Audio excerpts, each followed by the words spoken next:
है कि कोई प्लेन अचानक 37 सालों तक गायब रहे और फिर एक दिन आसमान से लौट आए? क्या फ्लाइट 914 वाकई 1955 में गायब हुई थी और 1992 में वापस लौटी? अगर हाँ, तो इतने सालों तक वो फ्लाइट आखिर थी कहाँ? उसमें बैठे मुसाफिर जिंदा कैसे बचे? क्या ये टाइम ट्रैवल था, कोई एक्सपेरिमेंट, या फिर एक बहुत बड़ा राज? इस वीडियो में हम खोलेंगे फ्लाइट 914 के उस रहस्य का दरवाजा जो आज तक लोगों के दिलों दिमाग में सवाल बनकर गूंज रहा है। सच क्या है और अफवाह क्या? जानिए वो कहानी जिसने पूरी दुनिया को हैरान कर दिया। तो वीडियो को आखिर तक जरूर देखें, क्योंकि ये महज एक प्लेन की कहानी नहीं, बल्कि वक्त को चीरते हुए लौटे एक रहस्य की दास्तान है। इसी तरह की और रहस्यमयी जानकारी प्राप्त करने के लिए हमारे चैनल ट्रू हिस्ट्री को आज ही सब्सक्राइब करें और बेल आइकॉन को प्रेस करें। मौसम साफ था, हवा शांत थी और सब कुछ बिल्कुल सामान्य। टेक ऑफ के बाद सब कुछ योजना के अनुसार चल रहा था, लेकिन अचानक 1 घंटे 45 मिनट बाद विमान रेडार से ऐसे गायब हुआ जैसे उसने खुद को आसमान से मिटा लिया हो। ना कोई चेतावनी, ना कोई मैसेज, ना ही कोई emergency signal. Florida air traffic control एक पल में स्तब्ध हो गया। हर सेकंड की उम्मीद टूट रही थी। चारों ओर हड़कंप मच गया। समुद्र पर गश्ती जहाज भेजे गए, नौसेना और कोस्ट गार्ड सक्रिय हो गए, लेकिन विमान जैसे हवा में घुल गया हो। न मलबा, न ईंधन की बूंद, न कोई धातु का टुकड़ा, जैसे कभी कोई फ्लाइट थी ही नहीं। कुछ दिनों बाद अखबारों की सुर्खियां चिल्ला उठीं, vanished in sky, flight 914 mystery. 10 दिन बाद जब हर उम्मीद दम तोड़ चुकी थी, विमान को मिसिंग घोषित कर दिया गया। परिवारों को सूचना दी गई कि अब लौटकर कोई नहीं आएगा। किसी ने रोकर विदाई दी, किसी ने प्रतीक्षा छोड़ दी, और इस तरह केस फाइल्स में एक और रहस्यमयी हादसा दफन हो गया। Presumed crash, no survivors, case closed. लेकिन क्या वाकई यह केस बंद हो गया था? क्योंकि 37 साल बाद एक झटका दुनिया को फिर से हिला गया। 1992 वेनेजुएला। एक एयर ट्रैफिक कंट्रोल ऑपरेटर की निगाहें अचानक एक पुराने मॉडल के विमान पर जा टिकती हैं, जो बिना किसी पूर्व सूचना के लैंडिंग गियर नीचे करता है। जब वह ग्राउंड से संपर्क करता है तो उसके रोंगटे खड़े हो जाते हैं। पायलट खुद को कैप्टन मिगुएल विक्टर बता रहा है और फ्लाइट नंबर वही पैन एम 914। वो विमान जो 1955 में गायब हुआ था, समय की रेखा को चीरते हुए 37 साल बाद प्रकट हो गया था। बिना बदले, बिना उम्र के असर के, जैसे वक्त ने उसे छुआ ही न हो। अब सवाल उठते हैं, क्या यह टाइम ट्रैवल था? क्या यह किसी बड़े पर्दे की स्क्रिप्ट थी, या फिर कोई ऐसा सच जिसे जानबूझकर दुनिया से छुपा लिया गया? आज हम उसी रहस्य की परतें खोलेंगे, तर्कों, तथ्यों और शक की रेखाओं के साथ, ताकि आप खुद तय कर सकें कि क्या हुआ था उस दिन और उस दिन के 37 साल बाद। 1992 वेनेजुएला के आसमान में एक भटका हुआ अतीत। काराकस शहर की सुबह हमेशा की तरह व्यस्त थी। सिमोन बोलिवर इंटरनेशनल एयरपोर्ट पर जहाजों का आना जाना जारी था।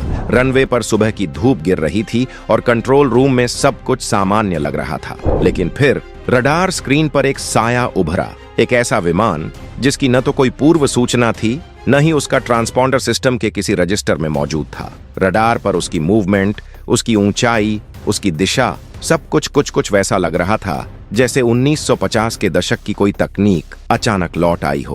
कंट्रोल रूम में बैठे अधिकारियों ने पहले इसे कोई पुराना मिलिट्री जहाज समझा या शायद किसी प्राइवेट कंपनी की भूल, लेकिन जब रेडियो पर उससे संपर्क किया गया तो जो आवाज मिली उसने पूरे कमरे की रूह जमा दी। This is Pan Am flight 914 requesting permission to land from New York to Miami.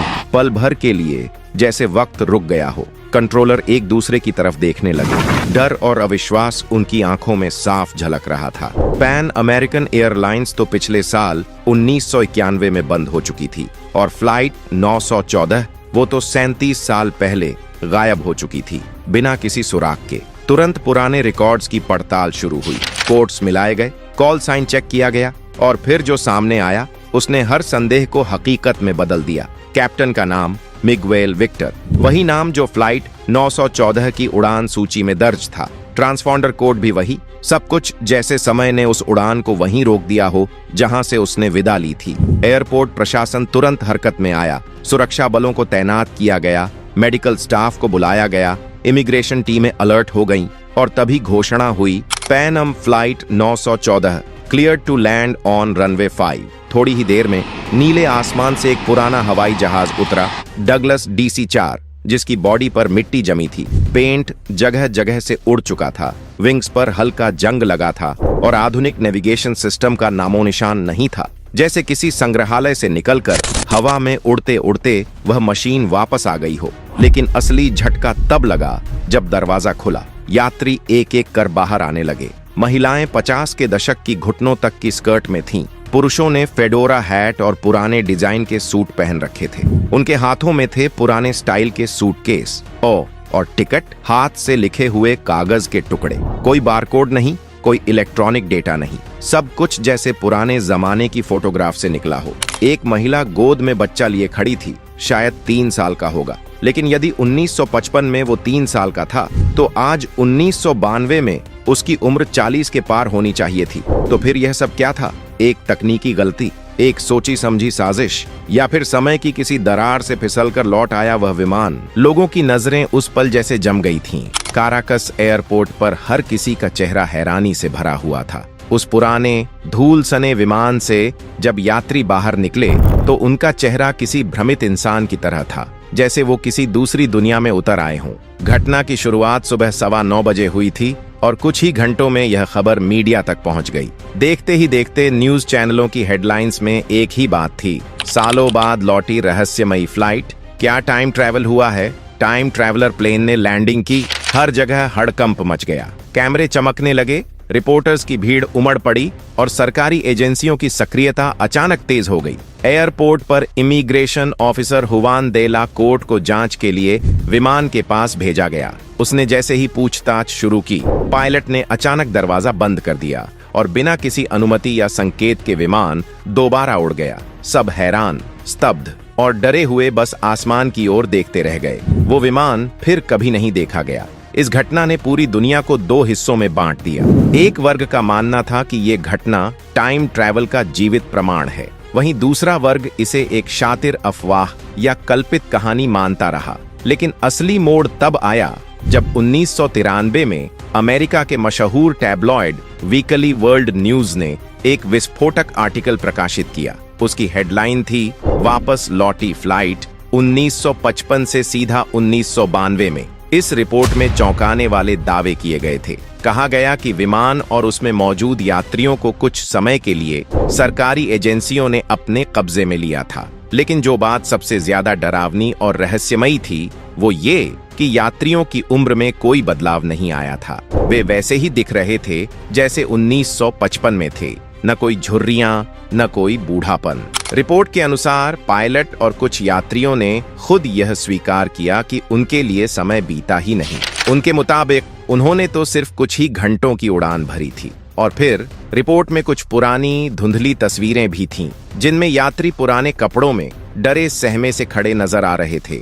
Report में कराकस ATC ऑफिसर जुआन दे ला कोर्ट का एक इंटरव्यू भी शामिल था, जिसमें उसने कहा था, मैंने खुद रेडियो पर उस पायलट की आवाज सुनी थी। वो मिगवेल ही था, वही 1955 वाला कैप्टन। अब सवाल ये है, क्या ये सब हकीकत थी या सिर्फ कल्पना की उड़ान? क्या वाकई फ्लाइट 914 समय की दीवार चीरकर लौटी थी, या ये इंसानों की सबसे चालाक स्क्रिप्ट थी? हम न्यूयॉर्क से मियामी जा रहे थे। ये सुनते ही कराकस एयरपोर्ट के कंट्रोल टावर में मौजूद अधिकारी क्वांदेला कोर्टे चौंक गए। सामने खड़ा विमान, उसमें बैठे लोग, उनकी वेशभूषा, सब कुछ 1950 के दशक जैसा लग रहा था। जैसे ही फ्लाइट 914 ने लैंड किया, कोर्टे ने नोटिस किया, न रडार पर सिग्नल, न कोई मॉडर्न कोड, और फिर उसे चुप रहने के लिए मजबूर किया गया। NDA साइन करवाई गई और धमकी दी गई, अगर कुछ बोला तो अंजाम बुरा होगा। लेकिन सालों बाद एक अखबार ने ये कहानी उजागर कर दी। रिपोर्ट्स में दावा किया गया कि इस फ्लाइट को सीक्रेट मिलिट्री बेस पर ले जाया गया। यात्रियों पर गुप्त टेस्ट हुए और ये सब टाइम डायलेशन या डायमेंशनल रिफ्ट जैसे सिद्धांतों से जुड़ा हो सकता है। सरकारें मुकर गईं, लेकिन सवाल अब भी कायम है, अगर ये झूठ था तो कोर्टे जैसा अनुभवी अफसर इतना बड़ा रिस्क क्यों लेता? लेकिन हाल ही में कई फेक खबरों का सच जानने वाली न्यूज साइट्स ने इस पूरी कहानी पर से पर्दा उठाया है। उन्होंने बताया कि पैन अमेरिका का इस नंबर का कोई प्लेन नहीं था और न ही ऐसे प्लेन ने उस दिन उड़ान भरी थी। ये पूरा कारनामा 1992 में अमेरिका के किसी लोकल न्यूज एपर की कारगुजारी थी, जिसने ये फेक खबर पब्लिश की और आज तक लोग इसकी वजह से धोखा खा रहे हैं। क्या थी प्लेन की पहेली? 21 मई 1992 में अमेरिका के एक लोकल न्यूज़पेपर प्लेन के गायब होने और वापस आने की खबर पब्लिश करता है। यहीं से इसकी शुरुआत होती है। हेडलाइन थी प्लेन की पहेली। नीचे लिखा होता था 1955 में उड़ान भरने वाला प्लेन 1985 में वापस आया। खबर आग की तरह फैलती है, लोग इस पर भरोसा करने लगते हैं। अफवाहों का दौर शुरू हो जाता है। कहा जाता है कि प्लेन बरमुडा ट्रायंगल से वापस लौट कर आ गया, तो कुछ इसे दूसरी दुनिया से जोड़कर देखने लगते हैं। दुनिया में आग की तरह फैली खबर न्यूज़पेपर में पब्लिश होने के बाद ये खबर दुनिया भर में फैल जाती है। इंटरनेट पर लोग इसे अलग अलग तरीके से पेश करते हैं। कुछ लोग सवाल उठते हैं कि आखिर इतने समय से ये प्लेन कहाँ था? अगर ये उड़ रहा था तो इसका ईंधन खत्म क्यों नहीं हुआ? क्या ये किसी खुफिया मिशन पर था? इन तमाम कयासों के बीच खबर आती है कि प्लेन के ब्लैक बॉक्स से मिली वॉइस रिकॉर्डिंग इस बात का सबूत है। बातचीत की रिकॉर्डिंग को बताया जाता है सबूत। पायलट कहता है, हम कहाँ हैं? एयर ट्रैफिक कंट्रोल से आवाज आती है, ये वेनेजुएला है, आप कहाँ से आए हैं? पायलट जवाब देता है, हम न्यूयॉर्क से आए हैं और ये फ्लाइट नंबर 914 है, मियामी फ्लोरिडा के लिए। कंट्रोल पैनल से आवाज आती है, तुम इतनी बड़ी गलती कैसे कर सकते हो? तुम 2000 किलोमीटर गलत कैसे आ गए? इसके बाद कंट्रोल पैनल पर बैठा शख्स डायरी चेक करता है तो पता चलता है कि जिस प्लेन का जिक्र किया जा रहा है उसने 1955 में आखिरी उड़ान भरी थी। कंट्रोल पैनल कंफ्यूजन में प्लेन को उतरने की इजाजत देता है। बताया जाता है कि जब अफसर उसकी जांच के लिए पहुंचते हैं तब तक प्लेन गायब हो जाता है। क्या है इसका सच? हालांकि इस खबर को फर्जी होने की वजह किसी भी प्रोमिनेंट न्यूज़पेपर ने पब्लिश नहीं किया। ये कहानी पूरी तरह से महज एक कल्पना थी। एक न्यूज़पेपर की गलती से ये पूरी दुनिया में फैल गई। तो क्या फ्लाइट 914 वाकई 1955 से उड़कर 1992 में आ गिरी थी, या ये सिर्फ एक अफवाह थी जिसे लोगों ने सालों तक सच मान लिया? अगर ये कहानी झूठ थी तो फिर इतने सटीक नाम, पायलट की पहचान और यात्रियों का 37 साल बाद भी वैसा ही दिखना, ये सब कहां से आया? और अगर ये सच है तो क्या वाकई समय में कोई दरार है? क्या कोई ऐसी टाइम विंडो है जो अतीत और भविष्य के बीच की दीवार को मिटा देती है? क्या ये घटना टाइम ट्रैवल का सबसे चौंकाने वाला सबूत है? इस कहानी के कुछ सवालों के जवाब आज भी हवाओं में तैर रहे हैं और अगली कड़ी में हम आपको दिखाएंगे उन गवाहों के बयान, सरकारी रिपोर्ट्स की छुपी हुई फाइलें और वो रहस्यमयी तस्वीरें जो इस घटना की सच्चाई या झूठ दोनों को एक नया मोड़ देंगी। तो अब सवाल आपसे है, आप क्या मानते हैं? टाइम ट्रैवल एक हकीकत है या सिर्फ एक खौफनाक कल्पना? नीचे कमेंट करके अपनी राय जरूर बताएं। और अगर ये वीडियो आपको दिलचस्प लगी हो तो इसे लाइक करें, शेयर करें और चैनल को सब्सक्राइब करना मत भूलिए, क्योंकि अगली कड़ी में ये रहस्य और भी गहरा होगा।